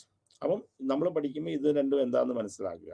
അല്ല, ഹോർമോൺ ചേഞ്ചസ് ഉണ്ടാക്കുക. അത് മെയിൽ ഹോർമോൺ അല്ലെങ്കിൽ ഫീമെയിൽ ഹോർമോൺ, ഒരു മെയിലിന് ഫീമെയിൽ ഹോർമോൺ കൂടുക കുറയുകയാണ്. അവർക്ക് പെട്ടെന്നൊരു വണ്ണം കൂടി, അതിനുണ്ടാകുന്ന പ്രശ്നങ്ങൾ അതെന്തുകൊണ്ടാണ്. അപ്പോൾ അതൊക്കെയാണ് ഹെൽത്ത് സൈക്കോളജി നമ്മൾ ഡീൽ ചെയ്യുക. Then engineering psychology. ഈ എഞ്ചിനീയറിംഗ് സൈക്കോളജി എന്ന് പറഞ്ഞു കഴിഞ്ഞ് കഴിഞ്ഞാൽ, എഞ്ചിനീയറിംഗ് സൈക്കോളജി ഓർഗനൈസേഷൻ സൈക്കോളജി അല്ല, രണ്ട് വ്യത്യാസമുണ്ട്. എഞ്ചിനീയറിംഗ് സൈക്കോളജി എന്ന് പറഞ്ഞാൽ നമ്മൾ എങ്ങനെ പ്രൊഡക്ടിവിറ്റി കൂടാം എന്നുള്ളതും, ആ ഒരു മിഷന് നമ്മൾ ഇത് ചെയ്യുക, ഡിസൈൻ ചെയ്യുക. അപ്പോൾ ഒരു കമ്പ്യൂട്ടറിനെ എങ്ങനെ ചെയ്യുന്നു, നമുക്കിപ്പോൾ എന്ന് വെച്ചാൽ നമുക്ക് കമ്പ്യൂട്ടർ ചെയ്ത് നമുക്ക് പോക്കറ്റിനകത്ത് ഇട്ടുകൊണ്ട് നടക്കാമെന്ന് വരും. കമ്പ്യൂട്ടർ ഇപ്പോൾ നമുക്ക് നമ്മുടെ മൊബൈൽ ഫോണിൽ ഉപയോഗിക്കത്തക്ക ഗുണം വരെ ആക്കി. അപ്പം എങ്ങനെ സൈക്കോളജിക്കലി നമുക്കിത് ഉപയോഗിക്കാം. പിന്നെ എങ്ങനെ ഓട്ടോമൊബൈൽസ്, ഇപ്പം നമ്മൾ കാറിൻ്റെ സിസ്റ്റം, കാറിൻ്റെ കീ എങ്ങനെ, ഓട്ടോ ഷിഫ്റ്റ് എന്തുകൊണ്ട്, അപ്പോൾ എങ്ങനെ കൂടുതൽ എഫിഷ്യൻസി, എങ്ങനെ അപകടങ്ങളൊക്കെ ഒഴിവാക്കാം. അപ്പോൾ ഇതിനെക്കുറിച്ചുള്ള ആണ് എഞ്ചിനീയറിംഗ് സൈക്കോളജി എന്ന് പറയുന്നത്. അപ്പം ഒരു സൈക്കോളജിക്കലായിട്ട് കൂടുതൽ അത് കംഫർട്ടാക്കാനായിട്ടും എങ്ങനെ മെഷീൻസിനെ അല്ലെങ്കിൽ ടൂൾസിനെ ഡിസൈൻ ചെയ്യാമെന്നുള്ള എഞ്ചിനീയറിംഗ് സൈക്കോളജി. ഇൻഡസ്ട്രിയൽ സൈക്കോളജി അതല്ല. ഇൻഡസ്ട്രിയൽ സൈക്കോളജി എന്ന് പറഞ്ഞു കഴിഞ്ഞാൽ എങ്ങനെ നമുക്കൊരു കമ്പനിയിലേക്ക് ഒരാളെ സെലക്ട് ചെയ്യാം, അല്ലെങ്കിൽ ഒരു പോസ്റ്റിലേക്ക് സെലക്ട് ചെയ്യാം. ആ പോസ്റ്റിലേക്ക് സെലക്ട് ചെയ്യുന്ന ആൾക്ക് എങ്ങനെ ഔട്ട്പുട്ട് ഉണ്ടാക്കാം, എങ്ങനെ ഒരു ഓർഗനൈസേഷനകത്ത് നമുക്ക് ഇൻ്റർപേഴ്സണൽ റിലേഷൻഷിപ്പ് ഉണ്ടാക്കാം, അല്ലെങ്കിൽ എങ്ങനെ ഒരാൾ നമ്മൾ ഇൻസ്റ്റിൻറ്റ് കൊടുക്കുക, എങ്ങനെ മോട്ടിവേറ്റ് ചെയ്യാം, എങ്ങനെ ലീഡർഷിപ്പ് ക്വാളിറ്റി ഉണ്ടാക്കാം. അപ്പോൾ എഞ്ചിനീയറിംഗ് സൈക്കോളജി എന്ന് പറയുന്നത് ഒരു ടൂളിനെ ഡിസൈൻ ചെയ്യാനുള്ളതാണ്. ഇൻഡസ്ട്രിയൽ സൈക്കോളജി എന്ന് പറഞ്ഞാൽ, അല്ലെങ്കിൽ ഓർഗനൈസേഷൻ സൈക്കോളജി, ഇൻഡസ്ട്രിയിലെ പ്രൊഡക്ടിവിറ്റി കൂട്ടുക. ആ പ്രൊഡക്ടിവിറ്റി കൂട്ടുക എന്ന് വെച്ചാൽ അത് ലാഭത്തിൽ കൊണ്ടുപോകുക. ലാഭത്തിൽ കൊണ്ടുപോകാൻ വേണ്ടി നമ്മൾ എന്തൊക്കെ ചെയ്യണം, എങ്ങനെ നമ്മൾ ഒരാളെ സെലക്ട് ചെയ്യണം, ഒരു ലീഡറെ എങ്ങനെ സെലക്ട് ചെയ്യണം, ഒരു ജോലിക്ക് ഒരാളെ എങ്ങനെ സെലക്ട് ചെയ്യണം, അവരുടെ മാനസികമായ നില എങ്ങനെയുണ്ട്, അതിനെക്കുറിച്ചുള്ള പഠനവും അത് ചെയ്യുന്നതാണ് ഇൻഡസ്ട്രിയൽ സൈക്കോളജി എന്ന് പറയുന്നത്. ദെൻ കൺസ്യൂമർ സൈക്കോളജി ഇത് വളരെ ഡെവലപ്പിംഗ് ഉള്ളതാണ്. കൺസ്യൂമർ സൈക്കോളജി എന്ന് വെച്ച് കഴിഞ്ഞാൽ, ഈ കൺസ്യൂമർ സൈക്കോളജി രണ്ട് രീതിയിലാണ്. ഒന്ന് കൺസ്യൂമറുടെ സൈക്കോളജി, അതായത് ഒരു സാധനം വാങ്ങിക്കുന്ന എൻ്റെ മാനസികാവസ്ഥ, ഞാൻ ഈ സാധനം എങ്ങനെ വാങ്ങിക്കണം, അല്ലെ എൻ്റെ ആവശ്യം എന്താണ്. അപ്പം എൻ്റെ ആവശ്യം അതെങ്ങനെയാക്കണം, അതെങ്ങനെയാണെന്ന് മനസ്സിലാകുന്നത് എന്നുള്ള റിസർച്ച് നടത്തും. അപ്പോൾ പ്രൊഡക്റ്റ് ഉണ്ടാക്കിയാൽ മാത്രം പോരാ, ഒരു എങ്ങനെയാണ് ഇത് ഉപയോഗിക്കുന്ന ആളെ സാറ്റിസ്ഫൈ ചെയ്യേണ്ടത്, അങ്ങനെ സാറ്റിസ്ഫൈ ചെയ്യാണ്ട് ഇതെങ്ങനെ വാങ്ങിക്കണം. അപ്പോൾ നമ്മൾ ഒരു ഉദാഹരണത്തിന് നമ്മൾ പറയുകയാണെങ്കിൽ നമ്മളൊരു വാഷിംഗ് മെഷീൻ ഡിസൈൻ ചെയ്യാം. അപ്പം വാഷിംഗ് മെഷീൻ നമ്മൾ നോക്കുക, കൺസ്യൂമർക്ക് ഈ വാഷിംഗ് മെഷീൻ എന്തൊക്കെ വേണം. പണ്ടെന്ന് വെച്ച് കഴിഞ്ഞാൽ നമ്മൾ നനയ്ക്കുക എന്നുള്ളത് മാത്രമേ ഉണ്ടായിരുന്നുള്ളൂ. പിന്നെ നനയ്ക്കുക മാത്രം ഡ്രൈ ചെയ്യുക എന്നുള്ളതുണ്ട്. ഇപ്പം ഡ്രൈ ചെയ്യുക എന്നുള്ളത് മാത്രമല്ല, എങ്ങനെ അത് വാഷ് ചെയ്യണം. കൈ തിരുമ്മി വേണോ, കലങ്ങണോ, ഇടിക്കണോ, ഇപ്പം നമ്മൾ പോറപ്പോ എന്നൊക്കെ പറഞ്ഞിട്ട് നമ്മൾ പരസ്യം കാണും. അപ്പം നമ്മളിത് വാങ്ങിക്കാൻ വേണ്ടി നമ്മുടെ സൈക്കോളജി മനസ്സിലാക്കുക. ഒരു ഫ്രിഡ്ജ് നമ്മൾ വാങ്ങിക്കുമ്പോൾ ഫ്രിഡ്ജിൽ നമുക്ക് എന്തൊക്കെ വേണം, ഇത് ഒരു സൈക്കോളജി ഇതിൻ്റെ റിസർച്ച് നടത്തിയിട്ടാണ്. അപ്പം നമ്മൾ ഫ്രിഡ്ജ് വാങ്ങിക്കുക, ഈ ഫ്രിഡ്ജിന് എന്തൊക്കെയാണ് കുഴപ്പമുള്ളത്. നമ്മൾ ഏതെങ്കിലും ഒരു സാധനം നമ്മൾ പ്രൊഡക്റ്റ് ചെയ്തിട്ട് ഇതൊന്നും വേണ്ട, നമ്മളൊരു ബാങ്കിൽ പോയി നമ്മൾ ഇന്ന് പണം എടുത്തു കഴിഞ്ഞാൽ ഒരു 5 മിനിറ്റ് കഴിയുമ്പോൾ നമുക്ക് മെസ്സേജ് വരും, ആർ യു സാറ്റിസ്ഫൈഡ്, നിങ്ങൾ റേറ്റ് ചെയ്യുമോ, അല്ലെങ്കിൽ നിങ്ങൾക്ക് എന്താണ് ഇവിടെ ബുദ്ധിമുട്ടുണ്ടായത്. അപ്പോൾ അടുത്ത പ്രാവശ്യം അതിൻ്റെ മാനസികമായിട്ട് അത് മാറ്റിയെടുക്കണം. നമ്മളൊരു ക്രെഡിറ്റ് കാർഡ് ഉപയോഗിച്ച് കഴിഞ്ഞാൽ നമ്മളെ വിളിക്കുന്നുണ്ട്. അപ്പം നമുക്ക് ഏതിലാണ് നമ്മൾ കൂടുതൽ അത് ഉപയോഗിക്കുന്നതെന്ന് അവരറിഞ്ഞു. നമ്മൾ എവിടെയാണ് ഉപയോഗിക്കുന്നത്, ഗോൾഡ് വാങ്ങിക്കാനായിട്ടാണോ, അല്ലെങ്കിൽ നമുക്ക് എത്ര പൈസയുടെ ആവശ്യം വരും, നമ്മൾ എത്ര മാസം ഉപയോഗിക്കും, അത് അവർ നമ്മുടെ മാനസികമായിട്ട് നമ്മളെ കൊണ്ട് കൂടുതൽ ചിലവാക്കാൻ അവർ പഠിപ്പിക്കും. കൺസ്യൂമർ സൈക്കോളജി എന്ന് വെച്ചാൽ നമ്മളെ മാത്രം സൈക്കോളജിയിൽ എങ്ങനെ ഒരു കൺസ്യൂമർ പ്രോഡക്റ്റ് ഈ സ്ഥലത്ത് വിൽക്കാൻ സാധിക്കും എന്നുള്ളതാണ് കൺസ്യൂമർ സൈക്കോളജി വരുന്നത്. ദെൻ എഡ്യൂക്കേഷൻ സൈക്കോളജി എന്ന് വെച്ചാൽ എങ്ങനെ നമ്മൾ പഠിക്കും, ഒരു സ്കൂളിൽ നമ്മളൊരു കുട്ടിയെ അയക്കുന്നു. അപ്പോൾ ആ കുട്ടിയിൽ സ്കൂളിൽ നിന്ന് എന്തൊക്കെ പ്രതീക്ഷിക്കുന്നു, അപ്പോൾ അവിടെ എന്തൊക്കെ ഡെവലപ്മെൻറ്റ് വേണം. ഒരു കുട്ടി പഠിക്കണമെങ്കിൽ ഒരു ബുക്ക് നമ്മളെങ്ങനെ ഇറക്കണം, ആ ബുക്ക് എങ്ങനെ കുട്ടിയെ കൊണ്ട് ഉപയോഗിക്കാൻ പറ്റും, എങ്ങനെ കുട്ടിയെ വളരെ അവൻ്റെ സ്കില്ല് ഡെവലപ്പ് ചെയ്യാനായിട്ട്. അപ്പോൾ ഏതൊക്കെ ഇത് വേണം. നമുക്ക് പണ്ടൊരു സ്ട്രക്ചേർഡ് ആയിരുന്നു, എഡ്യൂക്കേഷൻ സൈക്കോളജി സ്ട്രക്ചേർഡ് ആയിരുന്നു, ഇതൊക്കെ പഠിച്ചോണം. ഇപ്പം അങ്ങനെയല്ല, ഒരു കുട്ടിക്ക് എന്തിൽ കഴിവുണ്ട് അത് പഠിക്കാനായിട്ട് നമ്മൾ ഹെൽപ്പ് ചെയ്യുക, സൈക്കോളജിക്കലാണ്. ഇപ്പം ലേണിംഗ് ഡിസബിലിറ്റി ഉള്ള മാത്തമാറ്റിക്സിനുണ്ട്, മാത്തമാറ്റിക്സ് വിട്ട് വേറെ നമുക്ക് സെലക്ട് ചെയ്യാം. ഒരാൾക്ക് നമുക്ക് കേറ്ററിങ്ങിനാണ്, ഒരാൾക്ക് എന്തെങ്കിലും ഫുഡ് ഉണ്ടാക്കുന്നതാണ്, നമുക്ക് ഉടൻ തന്നെ അത് മാറാം. അപ്പം എഡ്യൂക്കേഷൻ സൈക്കോളജി എന്ന് പറയുന്നത് കുട്ടിയെ പഠിപ്പിക്കുക എന്നുള്ളത് മാത്രമല്ല, കുട്ടിയുടെ ഓവറോൾ ഡെവലപ്മെൻറ്റിന് വേണ്ടി എന്തൊക്കെ എഡ്യൂക്കേഷൻ ഫീൽഡിൽ ചേഞ്ചസ് ഉണ്ടാക്കാം, അതിനെക്കുറിച്ചുള്ള പരീക്ഷണങ്ങളും അത് നടപ്പിലാക്കുന്നതുമാണ് എഡ്യൂക്കേഷൻ സൈക്കോളജി എന്ന് പറയുന്നത്. ദെൻ സ്കൂൾ സൈക്കോളജി എന്ന് പറഞ്ഞാൽ രണ്ടും തമ്മിൽ വ്യത്യാസമുണ്ട്. സ്കൂൾ സൈക്കോളജി എന്ന് പറഞ്ഞാൽ ഒരു കുട്ടികളുടെ സൈക്കോളജിക്കൽ ടെസ്റ്റിങ്ങും, സ്കൂളിൽ വരുന്ന കുട്ടികളുടെ സൈക്കോളജി, അവരുടെ എമോഷനിലും, അവരെ എങ്ങനെയൊക്കെ നമ്മൾ ചെയ്യണം, എങ്ങനെയൊക്കെ വൊക്കേഷണൽ കൗൺസിലിംഗ് കൊടുക്കണം, അവരെ എങ്ങനെ അവരുടെ പ്രോബ്ലം ഡിറ്റക്ട് ചെയ്യണം, അവരെ എങ്ങനെ പഠിക്കാനായിട്ട് സഹായിക്കണം. ഇപ്പോൾ ക്ലാസ് റൂമിൽ എങ്ങനെ ലേണിംഗ്, അതാണ് school psychology. Then sports psychology. Sports എന്തൊക്കെയാണ് സ്പോർട്സിനകത്ത് വരുന്നത്, എന്തൊക്കെയാണ് സ്പോർട്സിൽ ചേഞ്ച് ഉണ്ടാകുന്നത്, എന്തൊക്കെയാണ് ഡെവലപ്മെൻറ്റ് അവരുടെ ആവശ്യമുണ്ട്, ഇതിനകത്ത് റിസർച്ച് നടത്തുകയും ആ റിസർച്ച് നടത്തി അതിനെക്കുറിച്ചുള്ള ഇമ്പ്രൂവ്മെൻ്റ് ഉണ്ടാക്കി ഓരോ സ്പോർട്സ് താരങ്ങളെ എങ്ങനെ ചെയ്യണം. കാരണം നമ്മളിപ്പം എല്ലാ സ്പോർട്സ് ടീമിൻ്റെ കൂട്ടത്തിൽ ഒരു സൈക്കോളജിസ്റ്റ് ഉണ്ട്. അപ്പോൾ എങ്ങനെ മാനസികമായ അവർക്ക് ഉത്തേജനം കൊടുക്കാം, എങ്ങനെ അവരെ മോട്ടിവേറ്റ് ചെയ്യാം, എങ്ങനെ അവരുടെ ആങ്സൈറ്റി കുറയ്ക്കാം, എങ്ങനെ അവരുടെ പ്രശ്നങ്ങളെ കുറയ്ക്കുക, എങ്ങനെ അവർ ഫുഡ് ഇത് ചെയ്യാം, ഇതെല്ലാം സ്പോർട്സ് സൈക്കോളജിസ്റ്റാണ് തീരുമാനമെടുക്കുന്നത്. Then forensic psychology. ഇത് ക്രിമിനൽ ജസ്റ്റിസ് ക്രിമിനൽ ലോയർ, നിയമത്തെക്കുറിച്ച് പഠിക്കുക, ജുഡീഷ്യനെ കുറിച്ച് മനസ്സിലാക്കുക, അതെങ്ങനെ ഇൻട്രാക്ട് ജഡ്ജസുമായിട്ട് എങ്ങനെ ചെയ്യാം, എങ്ങനെ നിയമങ്ങൾ വേണം, എങ്ങനെ പ്രശ്നങ്ങളുണ്ടാകും, അതിനെക്കുറിച്ചുള്ള സ്റ്റഡിയാണ് ഫോറൻസിക് ക്രിമിനൽ സൈക്കോളജി എന്ന് പറഞ്ഞാൽ ആക്ച്വൽ ക്രിമിനൽസിനെ കുറിച്ചുള്ള എന്തുകൊണ്ട് ഇയാളൊരു ക്രിമിനലാകുന്നു, എന്തൊക്കെ ഫാക്ടേഴ്സാണ് അയാൾ, എന്തൊക്കെയാണ് അതിനുള്ള ബിഹേവിയർ, എന്തൊക്കെയാണ് അത് ക്രൈം ചെയ്യാനുള്ള മോട്ടിവേഷനൊക്കെ ഉണ്ട്. ആ ക്രിമിനൽസിനെ കുറിച്ച് പഠിക്കുകയും അതിനെക്കുറിച്ച് ചെയ്യുന്നതാണ് ക്രിമിനൽ സൈക്കോളജി. ഫോറൻസിക് സൈക്കോളജി എന്ന് പറഞ്ഞാൽ ഇത് നിയമപരമായിട്ട് അതെങ്ങനെയുണ്ട്, നിയമത്തിൻ്റെ ഭാഗത്ത് അത് എന്തൊക്കെ ചെയ്യാം, ജഡ്ജസിനെ എന്തെങ്കിലും ചെയ്യും, അറ്റോർണീസിനെ നമുക്ക് എങ്ങനെ ഹെൽപ്പ് ചെയ്യാം, ലീഗലായിട്ട് എങ്ങനെ ചെയ്യും, ലീഗൽ പ്രൊഫഷൻസിനെ എങ്ങനെ ചെയ്യാം എന്നുള്ളതാണ് ഫോറൻസിക് സൈക്കോളജി. മറ്റേത് ക്രിമിനലിസം, അതിനെക്കുറിച്ച് പഠിക്കാനുള്ള ക്രിമിനൽ സൈക്കോളജി എന്ന് പറയുന്നത്. Then environmental psychology. ഇപ്പം വളരെ ഇമ്പോർട്ടൻ്റ് ആയിട്ടുള്ള ഒരു ഏരിയയാണ് എൻവയോൺമെൻറ്റൽ സൈക്കോളജി. അങ്ങനെയാണ് എങ്ങനെ ചുറ്റുപാടുകളുമായിട്ട് മനുഷ്യൻ മാനസികമായിട്ട് പോകും. എക്സാമ്പിൾ, വെള്ളപ്പൊക്കം വന്നു. ആ വെള്ളപ്പൊക്കം വന്നപ്പോൾ അത് മനുഷ്യനെ എങ്ങനെ മാനസികമായിട്ട് ബാധിച്ചു. അല്ലെങ്കിൽ ഇപ്പം ഒമിക്രോൺ വന്നു, അത് എങ്ങനെ മനുഷ്യനെ ബാധിച്ചു. പാൻഡമിക് വന്നു, എന്തൊക്കെ പ്രശ്നങ്ങൾ, എഡ്യൂക്കേഷൻ ഫീൽഡിൽ അത് എന്തൊക്കെ സൈക്കോളജിക്കൽ പ്രശ്നങ്ങളുണ്ടാക്കി, ജോലി സ്ഥലത്ത് എന്തൊക്കെ പ്രശ്നങ്ങളുണ്ടാക്കി, തൊഴിലാളികൾ അതൊക്കെ എന്തൊക്കെ പ്രശ്നങ്ങൾ, ഫാമിലിയിൽ എന്തൊക്കെ പ്രശ്നങ്ങളുണ്ടാക്കി, അത് അഫക്റ്റ് ചെയ്ത ആൾക്കാർ ഇൻഡിവിജ്വലായിട്ട് എന്തൊക്കെ പ്രശ്നങ്ങളുണ്ടാക്കി. അപ്പം ചുറ്റുപാടുകളിലുണ്ടാകുന്ന വ്യത്യാസം അത് മനുഷ്യനിലുണ്ടാക്കുന്നതായ പ്രശ്നം, മാനസികമായ പ്രശ്നങ്ങളെ കുറിച്ച് പഠനമാണ് environmental psychology. Then military psychology. അപ്പോൾ ഇത് എങ്ങനെ മിലിറ്ററി സൈക്കോളജി എന്ന് വെച്ചാൽ ഒരാളെ ഒരു ഉദാഹരണം ഞാൻ പറയാനുണ്ട്. ഒരു മിലിറ്ററിയിൽ ഒരാളെ എടുക്കുമ്പോൾ അവരുടെ സൈക്കോളജിക്ക് നോക്കണം. നമ്മൾ മിലിറ്ററിയിൽ ഒരാൾ ചേർന്ന് കഴിഞ്ഞ് കഴിഞ്ഞാൽ നമ്മളൊരു 10 നമ്മുടെ ശത്രുവിനെ നമ്മൾ വെടിവെച്ച് കൊല്ലുകയാണെങ്കിൽ ആ വെടിവെച്ച് കൊല്ലുന്നത് എന്ന് പറയുന്നത് തെറ്റായിട്ടില്ല, നമ്മുടെ രാജ്യത്തിന് വേണ്ടിയിട്ടാണ്. അപ്പോൾ അതൊരു മാനസികമായി ചേഞ്ചാണ്. അതുപോലെ നമ്മൾ ചെയ്യുന്ന കാര്യം നമ്മുടെ രാജ്യത്തിനാണെന്നൊരു തോന്നൽ വരിക, പിന്നെ അത് ചെയ്യാനുള്ള മാനസികമായ പ്രിപ്പറേഷൻ ഉണ്ടാക്കുക. അപ്പോൾ ഇതൊക്കെ മിലിറ്ററി സൈക്കോളജി. പിന്നെ ആളെ എങ്ങനെ മിലിറ്ററിയിലേക്ക് എങ്ങനെ ആളെ ചൂസ് ചെയ്യണം, അതിൻ്റെ അപ്പർ ഗ്രേഡിലേക്ക് എങ്ങനെ വേണം, അവരുടെ മാനസികമായ നില എങ്ങനെ വേണം, ഇങ്ങനെയൊക്കെയുള്ള പഠനമാണ് മിലിറ്ററി സൈക്കോളജി കൊണ്ട് ഉദ്ദേശിക്കുന്നത്.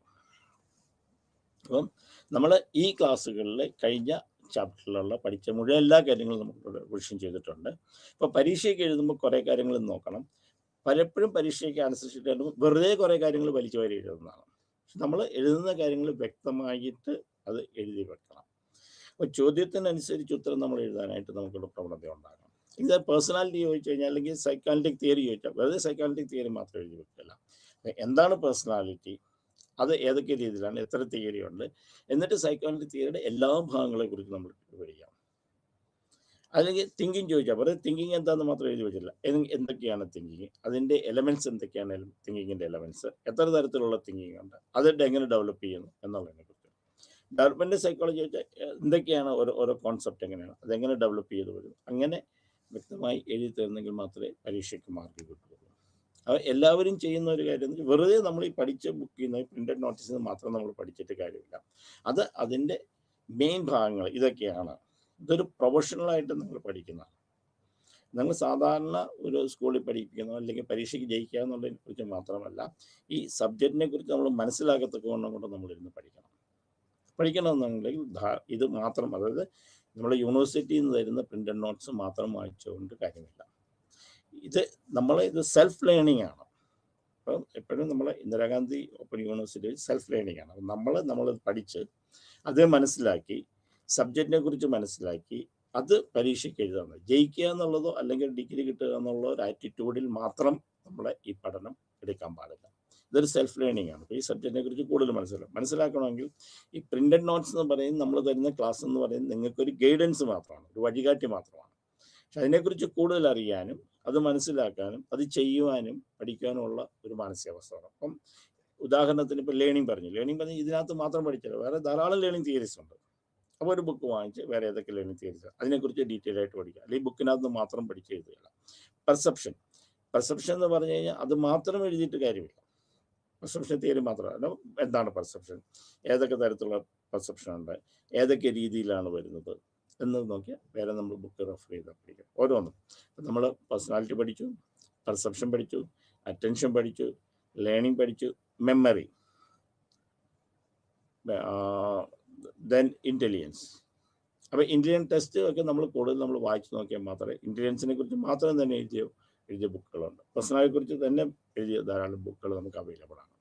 അപ്പം ഇതെല്ലാം വാങ്ങിച്ച് നോക്കി എങ്കിൽ മാത്രമേ നമ്മൾ ഇത് പരീക്ഷയ്ക്ക് എഴുതുക എന്നുള്ളതല്ല, പരീക്ഷയ്ക്ക് എഴുതുമ്പോൾ നമ്മൾ അതെന്താണെന്ന് മനസ്സിലാക്കുക, കാര്യങ്ങൾ അറിയണം. അപ്പം ഈ പ്രിൻ്റഡ് നോട്ട്സിനെ മാത്രം ബേസ് ചെയ്ത് നിങ്ങൾ പഠിക്കാൻ തയ്യാറാകരുത്. ഇതൊരു സെൽഫ് ലേണിംഗ് എഡ്യൂക്കേഷൻ സിസ്റ്റമാണ്.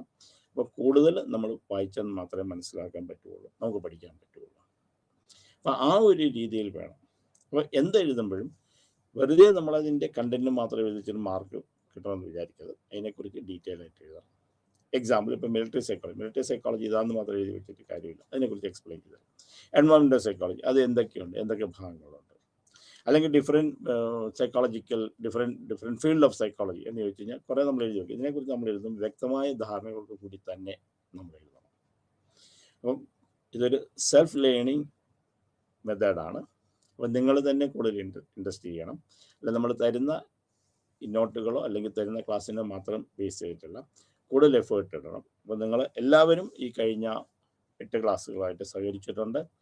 ഏകദേശം ഇതിനെക്കുറിച്ച് മനസ്സിലായിട്ടുണ്ടെന്നുള്ള വിശ്വാസം എനിക്കുണ്ട്. കൂടുതൽ നിങ്ങൾ മനസ്സിലാക്കാനും അതിനെക്കുറിച്ച് പഠിക്കാനും ഇടവരട്ടെ.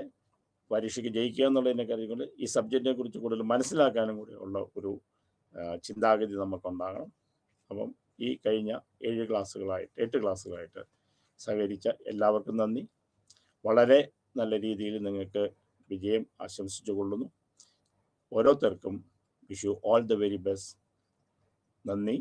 എല്ലാവിധ ഭാവങ്ങളും നേർന്നു കൊള്ളുന്നു.